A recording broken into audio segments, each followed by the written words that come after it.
Hello student, कैसे आप सभी लोग। उम्मीद करता हूं आप सभी अच्छे और स्वस्थ होंगे। मैं R L Chaturvedi, assistant professor of chemistry. तो देखो, आज के इस लेक्चर में हम डिस्कशन करेंगे अति भारी तत्व, सुपर हैवी एलिमेंट। अभी अति भारी तत्व क्या होते हैं, सुपर हैवी एलिमेंट क्या होते हैं, इसके बारे में आज के इस लेक्चर में हम डिस्कशन करेंगे। ठीक है ना। एक चीज और बता देता हूं, ये लेक्चर यूनिट 3 का लास्ट एंड फाइनल लेक्चर होगा। मतलब इस लेक्चर के साथ ही आप लोगों की लेंथिनाइड और एक्टिनाइड की पूरी केमिस्ट्री कंप्लीट हो जाएगी। ठीक है। लास्ट में आपको पता है कि इसकी जितनी भी प्रॉब्लम है, स्टडी मटेरियल नाम का एक फोल्डर बना रखा है, वहां पर लास्ट ईयर के मैंने पूरे क्वेश्चन डाल रखे हैं। 2019 से लेकर 2015 तक के मैंने पूरे क्वेश्चन डाल रखे हैं। जैसे मेरी यूनिट कंप्लीट हो जाए आप लोग देख लेना कि इस यूनिट से रिलेटेड 2019 में कैसे क्वेश्चन थे, 2018 में कैसे क्वेश्चन थे, 17 में कैसे क्वेश्चन थे, 16 में कैसे क्वेश्चन थे, 15 में कैसे क्वेश्चन थे। ठीक है ना। एक भी वर्ड, एक भी शब्द अपने नोट्सों से, अपने लेक्चर से बाहर नहीं जा रहा होगा। आप लोगों को बिल्कुल पूरा क्वेश्चन मिल जाएगा, आप लोग आराम से रिप्रेजेंट कर देना। ठीक है ना। चाहे वो इसमें राजस्थान यूनिवर्सिटी के स्टूडेंट हो, या फिर कोटा यूनिवर्सिटी का हुआ स्टूडेंट, या फिर मत्स्य यूनिवर्सिटी का हो, या फिर दिल्ली यूनिवर्सिटी का हो, या फिर कोई स्टूडेंट इसमें इलाहाबाद यूनिवर्सिटी, किसी भी यूनिवर्सिटी से कोई सा भी स्टूडेंट हुआ, आप लोगों को पूरा क्वेश्चन मिल जाएगा। आप लोग आराम से देख लेना। मैंने पूरे 100% इसके अंदर पूरे लेक्चर को बहुत बड़ी तरीका से रिप्रेजेंट किया, पूरे नोट्स मैंने सिस्टमेटिक तरीका से लिखा है। ठीक है ना। तो आराम से देख लें, कोई दिक्कत वाली बात नहीं है। ठीक है। अब मैं क्लास के बारे में डिस्कशन करता हूं कि हम लोगों की आज की जो क्लास है, अति भारी तत्व, सुपर हैवी एलिमेंट, इनका मतलब क्या होता है। ठीक है ना। अति भारी तत्व या सुपर हैवी एलिमेंट, इनका मतलब क्या होता है, वो चीज मुझे आप लोगों के लिए समझानी है। तो सुनो मेरी बात ध्यान से कि आप लोगों को पता है कि हमारी जो लेंथिनाइड सीरीज थी, ठीक है ना, और हम लोगों की जो एक्टिनाइड सीरीज थी, तो इस वक्त जो हम लोगों की केमिस्ट्री चल रही है वो किसकी चल रही है, एक्टिनाइड सीरीज के एलिमेंटों की। और आप लोगों को पता है कि एक्टिनाइड सीरीज के एलिमेंट कहां पर जाकर खत्म हो जाते हैं, 103 पर। मतलब 103 एलिमेंटों तक हम लोगों की एक्टिनाइड सीरीज बिल्कुल कंप्लीट हो जाती है। अब इसके बाद के जो एलिमेंट होते हैं, 104 से 112 के जो एलिमेंट होते हैं, वो किस ब्लॉक के एलिमेंट होते हैं, डी ब्लॉक के एलिमेंट होते हैं, जिसको आपकी कौन सी सीरीज होती है, 6D सीरीज होती है। ठीक है ना। मैंने आप लोगों को बताई ना कि डी ब्लॉक के एलिमेंटों की कितनी सीरीज होती है, 4 सीरीज होती है। एक तो कौन सी होती है, 3D होती है, एक कौन सी होती है, 4D होती है, एक कौन सी होती है, 5D होती है, और एक कौन सी होती है, 6D होती है।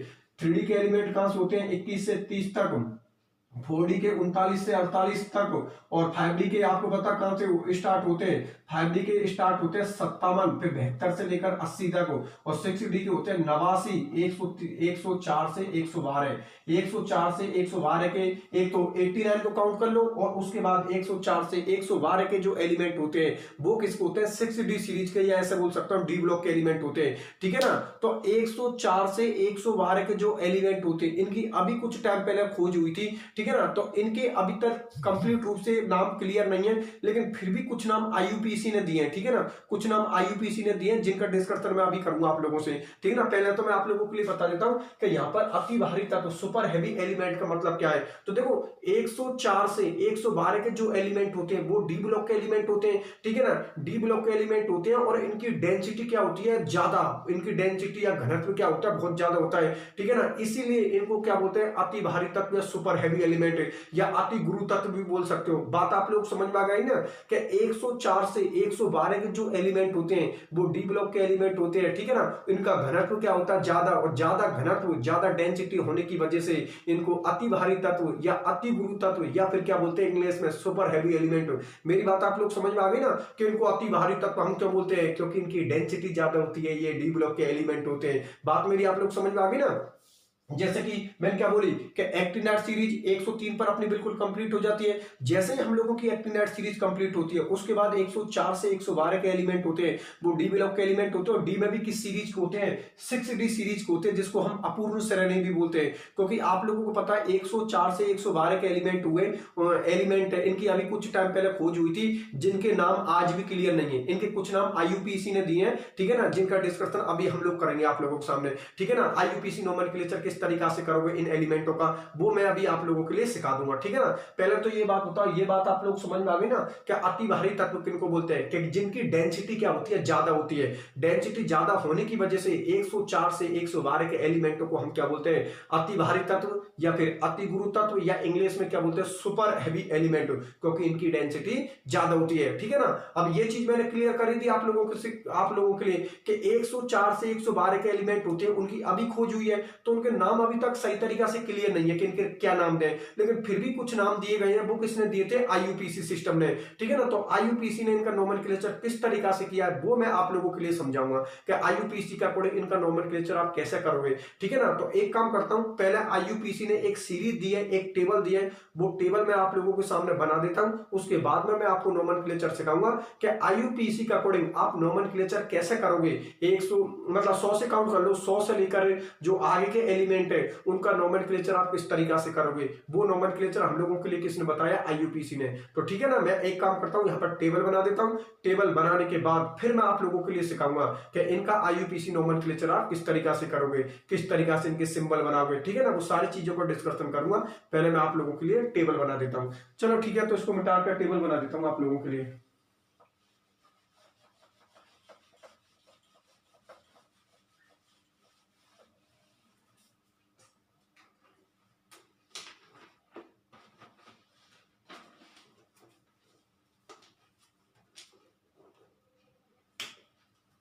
टेबल में दे रखी है, ये हो गया अंक, मतलब अपना नंबर हो गया, ये हो गया इनका मूल नाम, मूल नाम, ठीक है। संख्या जो नंबर लिखना है वो लिखना है, 0 से स्टार्ट करना है, 0 1 2 3 4 5 6 7 8 और 9 तक। ये नंबर कहां तक लिखनी है? 8, 0 से लेकर कहां तक लिखनी है? आप लोगों को 9 तक लिखनी है, ठीक है ना। तो इनके नाम लिख देता हूं मैं हिंदी और इंग्लिश दोनों में, फिर इनका नोमेनक्लेचर करेंगे हम लोग। देखो, 0 को बोलते हैं नील, ठीक है ना। 0 को क्या बोलते हैं? नील। 1 को क्या बोलते हैं? अनु। 1 को क्या बोलते हैं? अनु। 2 को क्या बोलते हैं? वाई। 3 को क्या बोलते हैं? ट्राई। 3 को क्या बोलते हैं? ट्राई। 4 को हम क्या बोलते हैं? क्वाड।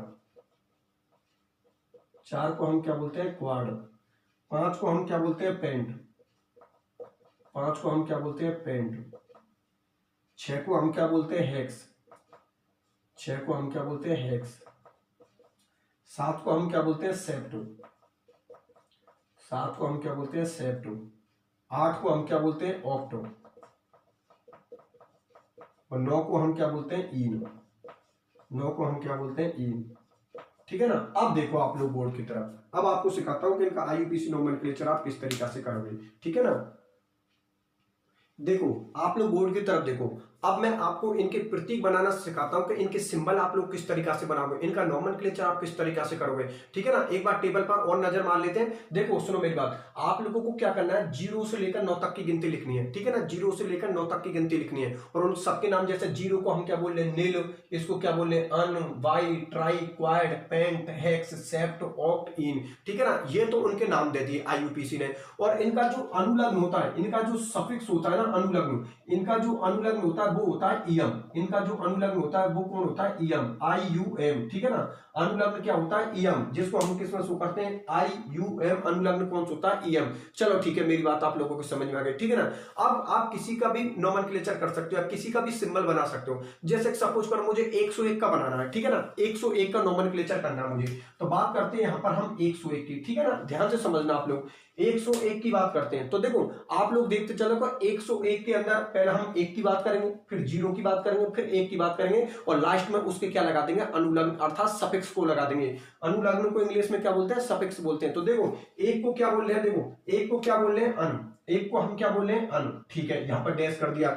0 को हम क्या बोल रहे हैं? नील, ठीक है ना। 0 को हम क्या बोल रहे हैं? नील। फिर वापस से 1 को हम क्या बोल रहे हैं? अन, ठीक है ना। और लास्ट में आप इसका अनुलग्न लगा दो इयम। मेरी बात आप लोग समझ में आ गई? देखो भैया, 1 को हम क्या बोल रहे हैं? अन, ठीक है, लिख दी। 0 को हम क्या बोल रहे हैं? नील, ठीक है ना। फिर 1 को हम क्या बोल रहे हैं? अन, और लास्ट में उसका अनुलग्न लगा दो इयम। चलो ठीक है, ये लिख दिया, ये उसका नोमेनक्लेचर हो गया। अब इसका हमें प्रतीक बनाना है, इसका हमें सिंबल बनाना है। तो इसका पहला वर्ड ले लो, इसका पहला वर्ड ले लो, और इसका पहला वर्ड ले लो। तो इसका पहला वर्ड कौन सा है? यू। इसका पहला वर्ड कौन सा? एन। और इसका पहला वर्ड कौन है? यू। तो इसका जो प्रतीक बनेगा, इसका जो सिंबल बनेगा वो बनेगा UNU। मेरी बात आप लोग समझ में आई है नहीं आई? तो ये इनका क्या हो गया? प्रतीक हो गया 101 का। किसके अकॉर्डिंग? IUPAC का अकॉर्डिंग। मेरी बात आप लोग समझ में आ गई? एक बार फिर देख लो भैया, सुनो मेरी बात ध्यान से। आप लोग 1 को लिख देना, फिर आप लोग डैश बनाकर 0 को लिख देना, फिर आप लोग एक को लिख देना, लास्ट में उसका अनुलग्न लगा देना अर्थात उसका सफिक्स लगा देना। फिर इसका पहला वर्ड ले लो, इसका पहला वर्ड ले लो और फिर इसका पहला वर्ड ले लो। बात समझ में आ गई ना? इससे इनका क्या बन जाएगा? प्रतीक। तो ये तो उनका क्या हो गया? नाम हो गया और ये उनका क्या हो गया? प्रतीक। तो IUPAC के अकॉर्डिंग 101 का प्रतीक कौन होगा? UNU। मेरी बात आप लोग समझ में आ गई? अब किसी का भी कर सकते हो, जैसे सपोज करो मुझे 103 का करना है, ठीक है ना, 103 का करना है। आप सुनो मेरी बात ध्यान से कि देखो कई कई जगह पर 2 आई आ जाएंगे। 2 आई कैसे? जैसे कि आपको पता है यहाँ पर ट्राई बोल रहे हैं इसको, ट्राई, और एक अनुलग्न की हो गई, जैसे कि अभी यहाँ पर तो 2 आई हो जाएंगी, तो आपको 2 आई नहीं लिखनी है, आपको 1 आई लिखनी है। अब आपका क्वेश्चन ये हुआ, ठीक है सर 1 आई लिख देंगे, लेकिन जिसकी हम आई को हटाएंगे वो किसकी आई की हटेगी? तो भैया जो आई हटेगी वो मूल नाम की होगी, अनुलग्न की आपकी आई नहीं हटेगी। कैसे? इधर देखो 103 में 103 को मैं समझाता हूं, अभी आप लोगों को समझ में आ जाएगी। जैसे कि एक को हम क्या बोल रहे हैं? एक को हम क्या बोल रहे हैं? अन बोल रहे हैं, ठीक है। एक को क्या बोल रहे हैं? हम अन बोल रहे हैं। जीरो को हम क्या बोल रहे हैं? नील बोल रहे हैं, ठीक है ना। जीरो को हम क्या बोल रहे हैं? नील। भाई एक को हम क्या बोल रहे हैं? एक को हम क्या बोल रहे हैं? अन बोल रहे हैं, ठीक है, अन लिख दिया। जीरो को हम क्या बोल रहे हैं? नील लिख लिए, नील लिख दिया। अब आपको पता 3 को हम क्या बोले हैं? 3 को हम क्या बोल रहे हैं? ट्राई बोल रहे हैं। 3 को हम क्या बोल रहे हैं? ट्राई बोल रहे हैं। चलो ठीक है। अब आपको पता मैं अनुलग्न लगाऊंगा, तो अनुलग्न लगाते 2 आई हो जाएंगी। 1 आई तो पहले से प्रेजेंट है और एक अनुलग्न की, तो हम लोगों को 2 आई नहीं लिखनी है, 1 आई लिखनी है। लेकिन क्वेश्चन आपका हुआ कि सर ठीक है 1 आई लिख देंगे, लेकिन 1 आई जिसकी आप हटा रहे हो वो किसकी हटा रहे हो? आप लोग इस ट्राई वाली आई को हटा रहे हो या अनुलग्न वाली आई को हटा रहे हो? तो ध्यान में रखना आप लोग हमेशा, अनुलग्न वाली मैं आई को नहीं हटा रहा हूं, सफिक्स वाली आई को मैं नहीं हटा रहा हूं। मैं आई किसकी हटा रहा हूं? मूल नाम की। आई किसकी हटा रहा हूं? मूल नाम की। तो यहां से मैंने इस आई को हटा दिया और उसकी जगह पे मैंने क्या लिख दिया? अनुलग्न, IUN। मेरी बात आप लोगों को समझ में आ गई? अब उनके पहले पहले वर्ड लिख दो। ये तो उनका नाम हो गया, ये तो 103 का नाम हो गया, और ये उसका प्रतीक हो गया UNT। ये इसका प्रतीक हुआ है UNT। मेरी बात आप लोग समझ में आ गई ना? तो ये तो 103 का नाम हो गया और ये उसका क्या हो गया? प्रतीक हो गया, अर्थात उसका क्या हो गया? सिंबल, ठीक है ना। ऐसा किसी का भी नाम कर सकते हो आप लोग, जहां तक पहुंचाना चाहो वहां तक आप लोग नाम कर लेना, क्योंकि ये नाम किसने दिया है? IUPAC ने, ठीक है ना। लेकिन इसके लिए विशेष कर क्या रखनी है भाई? एक टेबल आप लोगों को पता होना चाहिए, जैसे nil, un, bi, tri, quad, pent, hex, sept, oct, enn. अगर आप लोगों को ये टेबल याद है तो ही आप इनका नोमेनक्लेचर कर पाओगे। और सुनो मेरी बात ध्यान से, सबसे मेन इंपॉर्टेंट क्या है कि आप लोग जैसे ही ये यूनिट कंप्लीट हो जाए उसके बाद लास्ट ईयर के एग्जामों को क्वेश्चन देखना, तो उनमें ये बहुत ज्यादा पूछे जाते हैं। सुपर हैवी एलिमेंट किसको बोलते हैं? अति भारी तत्व किसको बोलते हैं? ठीक है ना। उनके IUPAC नोमेनक्लेचर 105 का लिखिए, 107 का लिखिए। तो ध्यान में रखना 105 का, 107 का, किसी का भी अगर वो लिखवाए तो आप लोग तभी लिख पाओगे जब आप लोगों को ये टेबल याद होगी, ठीक है ना। इसलिए लास्ट ईयर के आप क्वेश्चनों को देखना, जरूर देखना, क्योंकि जब तक आप लोग लास्ट ईयर के क्वेश्चनों को नहीं देखोगे तब तक आपको पता कैसे चलेगा कि भाई इस यूनिट से रिलेटेड हम लोगों के कैसे क्वेश्चन पूछे, ठीक है ना। इसलिए पूरे क्वेश्चनों को देखना और पूरे क्वेश्चनों को सॉल्व करना। आप लोग आराम से सारा कुछ मैटर मिल जाएगा। ऐसा एक भी शब्द नहीं है जो मैंने आप लोगों के लिए नहीं लिखवाया और वो एग्जाम में पूछ रखा। आपका एक एक वर्ड, एक एक लाइन पूरा मिल जाएगा, ठीक है ना। उसकी कोई टेंशन नहीं है। आप लोग तो बस इसका ध्यान रखना, क्योंकि सुपर हैवी एलिमेंट हूं, ये इनकी टेबल या इनके IUPAC नोमेनक्लेचर या इनसे रिलेटेड एक क्वेश्चन जरूर आता है। तो एक क्वेश्चन जरूर आता है, तो बिल्कुल आप लोग टेबल को ध्यान में रख लेना। और अति भारी तत्व किनको बोलते हैं ये आप लोगों के लिए बता दिया। अति भारी तत्व किसको बोला है मैंने कि 103 तक तो आप लोगों को पता है एक्टिनेट सीरीज कंप्लीट हो जाती है। उसके बाद 104 से 112 के जो एलिमेंट होते हैं वो किसको होते हैं? डी ब्लॉक के एलिमेंट होते हैं, अर्थात 60D सीरीज के एलिमेंट होते हैं, जिनकी खोज अभी कुछ टाइम पहले हुई थी, ठीक है ना। तो इनका घनत्व, इनकी डेंसिटी क्या होती है? ज्यादा।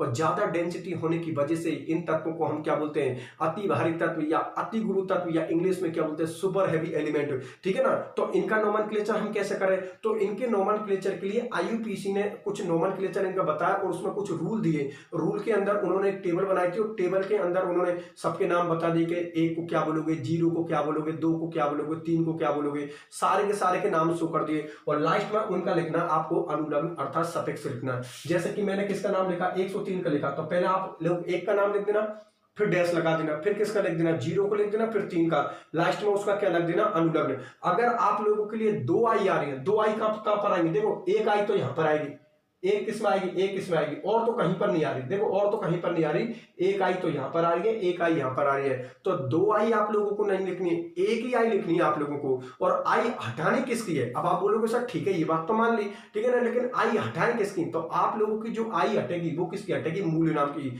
आपकी अनुलग्न की आई नहीं हटेगी। अनुलग्न की तो वही आपकी ईएम पूरी आई होगी। इसका मतलब देखो मैंने यहां से आई को हटाया था, तो मैंने किसकी आई की हटाई थी? मूल नाम की आई हटाई थी, ये अनुलग्न की आई नहीं हटाई थी, इसलिए ये अनुलग्न मैंने पूरा लिखा है। मेरी बात आप लोग समझ में आ गई ना? किसी का भी कर लो, जैसे मुझे 105 का करना है, जैसे सपोज करो मुझे 105 का नोमेनक्लेचर करना है, 105 का करना है, ठीक है, बहुत अच्छी बात है। तो आप लोग पहले एक को लिख दो, एक को क्या लिखते हो? अन लिख दिया, ठीक है। जीरो को क्या लिखते हो? नील, ठीक है ना। इस एक को क्या लिख दिया? अन, जीरो को क्या लिख दिया? नील, और 5 को क्या बोलते हैं? पेंट, ठीक है ना। पेंट लिख दिया, लास्ट में उसका अनुलग्न लगा दो, सफिक्स लगा दो, IUM, ठीक है ना। ये क्या लगा दिया? अनुलग्न लगा दिया, सफिक्स लगा दिया। अब इसका प्रतीक बनाना है, सिंबल बनाना है, तो पहले वर्ड ले लो। इसका पहला वर्ड यू, इसका एन और इसका पी, ठीक है ना। तो ये हो गया UNP, अर्थात इसका जो सिंबल होगा वो कौन होगा? UNP। 103 का जो सिंबल होगा वो कौन होगा? UNP। मेरी बात आप लोगों की समझ में आई या नहीं आई? इस तरीका से इनका नोमेनक्लेचर करना है, इस तरीका से इनके आप लोगों को सिंबल बनाने हैं। मेरी बात आप लोग समझ में आ गई ना? तो ये पूरी केमिस्ट्री आपकी किसकी हो गई? अति भारी तत्व की, अर्थात सुपर हैवी एलिमेंट की, ठीक है ना। और इस टॉपिक के साथ ही आप लोगों की ये यूनिट बिल्कुल कंप्लीट होती है, ठीक है ना। ये यूनिट बिल्कुल कंप्लीट है। लास्ट ईयर के जितने भी क्वेश्चन है, चाहे वो 2017 के हो, चाहे 16 के हो, 15 के हो, 2018 के हो, 2019 को, एक एक क्वेश्चन को आप लोग देख लेना कि यार हम लोगों से जो लास्ट ईयर में जो क्वेश्चन पूछे लेंथिनाइड और एक्टिनाइड से, वो हम लोगों से कैसे कैसे क्वेश्चन पूछे। एक एक क्वेश्चन का बढ़िया तरीका से एनालिसिस कर लेना और सारे क्वेश्चनों को अच्छी तरीके से कर लेना। अपने मैटर से कुछ भी बाहर नहीं जा रहा, पूरे का पूरा चीज आप लोगों को मैटर से मिल जाएगी, ठीक है ना। बाकी कोई दिक्कत वाली बात नहीं है, आराम से कर लेना। किसी भी तरीका से अगर कोई प्रॉब्लम हो तो आप लोग मेरे से पूछ लेना। वैसे तो प्रॉब्लम वाली इनमें कोई बात ही नहीं है, सारे टॉपिक सिंपल हैं। बस सारी चीज कॉन्सेप्ट बेस में, किसी चीज को रट्टा मारने की कोशिश मत करना। जहां पर रटने की बात आई थी, जैसे कि आपको होता है वो मैंने टेबल याद करने की बोली थी कि भाई इनके पूरे प्रतीकों को याद रख लो, तो उनको रट के करो, समझ के करो। वो जज नहीं करता, जज ये करता है कि आप लोगों को वो चीज याद होनी चाहिए। बात समझ में आ गई ना? बाकी इनकी मैग्नेटिक प्रॉपर्टीज है, बाकी और सारी चीजों में कॉन्सेप्ट लग रहे थे, जैसे उनकी ट्रिक बताई थी, ऑक्सीडेशन स्टेट की मैंने ट्रिक बताई थी, लेंथिनाइड में अलग बताई थी, एक्टिनाइड में अलग बताई थी। तो वो सारी चीजें मैंने बहुत बड़ी तरीके से आप लोगों के लिए रिप्रेजेंट किया है, ठीक है ना। इसलिए लेंथिनाइड या वो एक्टिनाइड हो, कभी कभी तो देखो मैं आपके लिए बता दूं, कभी कभी तो वो लेंथिनाइड का बिल्कुल सेपरेट क्वेश्चन पूछ लेता है, अर्थात एक्टिनाइड को मिक्स नहीं करता। कभी कभी वो क्या करता है कि लेंथिनाइड में एक्टिनाइड को मिक्स कर देता है, मतलब आधा क्वेश्चन तो लेंथिनाइड का बना दिया और आधा एक्टिनाइड का बना दिया। इसीलिए आपको बता, मैंने दोनों सीरीज पढ़ाई है, आपको लेंथिनाइड सीरीज भी पढ़ाई और आपको मैंने एक्टिनाइड सीरीज भी पढ़ाई है। क्यों? क्योंकि अगर उसने क्वेश्चन मिक्स कर दिया तो फिर प्रॉब्लम हो जाती है। इसलिए मैंने रिस्क नहीं ली और दोनों टॉपिकों को करवाए, लेंथिनाइड अलग से करवाए, एक्टिनाइड अलग से करवाया, ठीक है ना। अब वो अगर सेपरेट क्वेश्चन हम लोगों से लेंथिनाइड का पूछे तो लेंथिनाइड का पूछ ले, अगर वो हमसे एक्टिनाइड का पूछे तो एक्टिनाइड का पूछ ले, और अगर वो दोनों को हमारे लिए मिक्स कर दे तब भी हमें कोई फर्क नहीं पड़ता। क्यों? क्योंकि हमने तो लेंथिनाइड भी पढ़ा है और एक्टिनाइड भी पढ़ा है। इसलिए विशेष का ध्यान रखना, जितने भी स्टूडेंट है वो लेंथिनाइड सीरीज को पूरी को कंप्लीट करना और एक्टिनाइड सीरीज को पूरी को कंप्लीट करना, ठीक है ना। तब जाकर हमारा पूरा क्वेश्चन टच होगा, पूरा क्वेश्चन क्लियर होगा, ठीक है। बाकी कोई दिक्कत नहीं है। इसके कुछ मेथड ऑफ प्रिपरेशन से बनाने की विधि, कभी कभी उनसे रिलेटेड भी क्वेश्चन पूछ लेते हैं, जिनका डिस्कशन किया था आयन विनिमय विधि, ठीक है ना। तो वो आप लोग बुक में देख लेना, उनकी कोई दिक्कत नहीं है, क्योंकि उनके अंदर समझाने का कोई भी मैटर नहीं है, ठीक है ना। उनके अंदर तो सिर्फ आप लोगों को याद रखनी है वो मेथड, तो आप लोग आराम से बुक में देख लेना, ठीक है ना। क्योंकि उनके अंदर समझाने का कुछ भी नहीं है। जैसे हमने बोली ना कि लेंथिनाइड सीरीज के एलिमेंट को हम कौन कौन सी विधियों से सेपरेट कर सकते हैं, तो आयन विनिमय आधुनिक विधियां, आयन विनिमय, आयन क्रोमेटोग्राफी मेथड, ठीक है ना। कभी कभी उनसे भी क्वेश्चन पूछ लेता है वो, ठीक है ना। तो इसलिए आप लोग उनको भी बुक के अंदर देख लेना, ज्यादा कुछ है नहीं उनके अंदर, सीधा सिंपल सा मैटर है, ठीक है ना। तो आराम से देख लेना, उनका कोई दिक्कत वाली बात नहीं है। अगर किसी भी टाइप से अगर आपको कोई प्रॉब्लम होती है तो आप लोग मेरे से पूछ लेना, ठीक है ना। जैसे कि लास्ट ईयर के क्वेश्चन देखोगे आप लोग, तो देखो इसको बहुत बार पूछा उसने, ये अति भारी तत्व क्या होते हैं, सुपर हैवी एलिमेंट क्या होते हैं, आप 104 का नोमेनक्लेचर कीजिए, 105 का कीजिए, कैसे उनके सिंबल होते हैं वो पूछ लेते हैं उनसे, ठीक है ना। तो इनसे रिलेटेड होता आप लोग आराम से कर देना। एक क्वेश्चन इसको बहुत ज्यादा पूछते हैं, लेंथिनाइड संकुचन क्या होता है, लेंथिनाइड संकुचन से आने वाले एलिमेंटों पर क्या इफेक्ट पड़ता है, ये टॉपिक मैंने बहुत बड़ी तरीका से करवाया। अगर वो किसी प्रॉपर्टीज पर डिस्कशन करें कि भाई लेंथिनाइड और एक्टिनाइड सीरीज की इलेक्ट्रॉन विन्यास, ऑक्सीकरण अवस्था, मैग्नेटिक प्रॉपर्टीज पर आप शॉर्ट नोट्स लिखिए, तो बिल्कुल लिख देना, क्योंकि मैंने ऐसा कोई सा भी टॉपिक नहीं है जो आप लोगों के लिए नहीं करवाए। सिस्टमेटिक तरीका से मैंने एक एक चीज आप लोगों के लिए रिप्रेजेंट की है, इसलिए आराम से कर देना। यूनिट कंप्लीट हो गई। जैसे ही आप लेक्चर को कंप्लीट कर लो, उसके बाद इस मैटर को पूरे को उतार के फिर लास्ट ईयर के क्वेश्चन देखना, क्या लेंथेनार्ड और एक्टिनार्ड से हम लोगों के लिए कैसे कैसे क्वेश्चन आए हैं, ठीक है ना। शुरुआत करना सन 2019 से, 19 के क्वेश्चन देखना, उसके बाद 18 के देखना, 17 के देखना, 16 के देखना, फिर 15 के देखना कि हम लोगों से इस यूनिट से रिलेटेड कैसे कैसे क्वेश्चन आए हैं लेंथेनार्ड और एक्टिनार्ड से, ठीक है ना। सारे के सारे क्वेश्चन सिंपल है, आप लोगों के लिए कोई प्रॉब्लम वाली बात नहीं आएगी। फिर भी कोई क्वेश्चन में अगर आपको डाउट लगे थोड़ा बहुत, तो आप लोग मेरे से कॉल करके पूछ लेना। डाउट किसी भी स्टूडेंट को नहीं होना चाहिए, ठीक है ना। बाकी का आप लोग आराम से कर लेना। अब हम लोग मिलेंगे अगली यूनिट में, ठीक है। अपना ख्याल रखना।